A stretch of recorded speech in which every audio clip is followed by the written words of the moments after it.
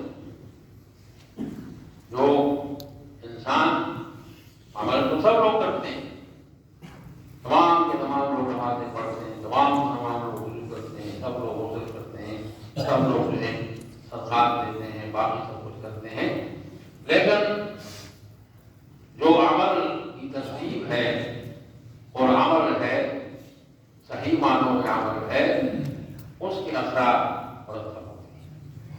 اس کی مثال صوفیاء کرام دیتے ہیں کہ جس طریقے سے ایک شخص پکوان بناتا ہے لیکن پکوان کس طرح بناتا ہے کہ ترتیب کے بغیر بناتا ہے. اب اس کے پاس تمام اندان ہیں، اس کے پاس گوشت ہے، اس کے پاس مسالے ہیں، اس کے پاس گھی ہے، سب کچھ ہے لیکن بغیر ترتیب کے اس نے جو ہے سالن بنایا تو وہ سالن تو مفید ہو جاتا ہے، اس کے کھانے سے تو میدا خراب ہو جاتا ہے.